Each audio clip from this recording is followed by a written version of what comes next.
Hey everybody, so today is day two. We just planted yesterday. One of the things that we discovered before we planted is that our nursery control module was getting some weird errors. So we were getting a pH of 36.6, and those of you who are science nerds or remember anything from chemistry know that there's really no such thing as a pH of 36. Freight Farms overnighted us a new control module for the nursery, which I am about to install. I called over there and Jay walked me through the process. Seems like it's not going to be too difficult. Handy to have this little kit right here that I got from Harbor Freight. It's nice because it's got a little bendable extension and tiny little 2.0 Allen bit here, which will help take the cover off. Anyway, we're going to get to it here. Okay, so we're going to get inside the nursery. I guess this is the nutrient area here where all the nutrients are kept. And you can see here that these little nutrient hoppers are sort of in the way of where the module is. The module is inside between here and here. See if I can bring this over and make it a little more easy to see. There it is right there.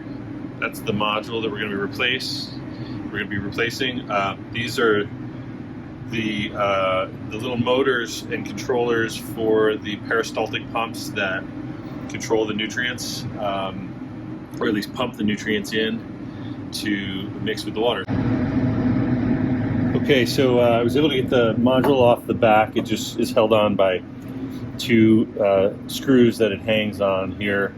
I did have to I didn't want to snip off these zip ties and leave all this loose wire. So I was actually able to kind of pull these off pretty easily. They kind of came off. So I'll just get some double-sided sticky and put them back on to mount them. Next thing I'm going to have to do here is remove these clips in order. I'm going to try to do them in order so I don't have to label them and don't have to look at a schematic. But in order to do that, I'm going to have to take these 4 Allen screws off. So I'm going to do that next, and then we'll one by one we'll swap them over to the new unit. So pretty easy. And here comes the top, where the guts of the thing, and I'm just gonna see these little guys. Gonna pop off here. Take a look. I want to make sure I don't damage them.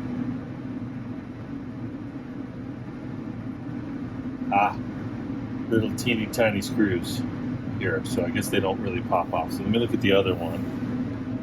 Yeah, so I'm glad I checked that, because sure enough, this is the new one, this is the old one, and you can see these little towers actually are fixed in place. They do not pop off, so that's good to know. The nice thing is I have this little teeny tiny, see if I can show it to you, teeny tiny little 1.5 flathead attachment for the same screwdriver, so that'll make it really easy to just unscrew these, get the wires in place in order, and then we'll go one by one to get the other pins in, clipped in, and then we'll be ready to mount this. We'll get the Ethernet cable and the pH sensor plugged in there, and then of course power, and we should be operating with our new module. Yeah, so got all the wiring on now. Just did one at a time, and we're going to put the top back on. I will say that, say what you will about Harbor Freight, but this was probably one of the best, like, whatever it was, $10 purchases. This thing was so useful. Good to have tiny little tools when you're dealing with tiny little electronic stuff. I don't do a lot of electrical work usually. More it's automotive stuff, working on motorcycle, truck, car, or working on, wood, building things. But having the right tools for these little components is super valuable. This has been useful. Okay, that's on. So I'm going to go ahead and mount this back up, plug everything back in, and we'll check in, make sure everything's working. We'll do a test and probably a calibration at that point. So just to wrap it up, did the calibration on the new module, and everything worked great. Actually, there's a little bit more to it than that. So yes, it worked. The module worked, and it was actually pretty easy to do. But I wanted to share something that happened right after I installed it.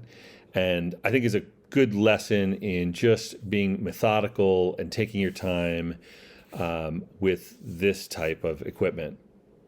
So I had a call that was immediately after the time that I was installing this thing. And I had sort of a narrow window. So when I went to calibrate and I was getting very strange numbers in the pH, I discovered that I had neglected to plug the pH probe into the new module. So it wasn't working. And I plugged it in, and I really wanted to get the calibration done, but I ran out of time, and I left the probes, both the EC probe and the pH probe, out of the ports that they normally live in. And as I stepped out of the farm to make my call, I figured I would just go into exit mode, out of task mode, just as a matter of course. And as I did it, it occurred to me that I left the probes out of the ports. So as soon as I put it into exit mode, which went right into the recipe, it started the recirculation pump, which then pumped water right out of those ports. Fortunately, I caught it fairly quickly. I was able to turn it off within 5 seconds or so, and I was able to mop that up. But it was a good reminder, especially when you have water around electronics, that you really need to just take your time. Don't rush things. Be methodical, follow a checklist, check things twice. So nothing was damaged. The module's working great. I'm going to send the old one back for diagnostics, back to Freight Farms. But I wanted to share that little lesson with you. So thanks for watching. Hope this was helpful.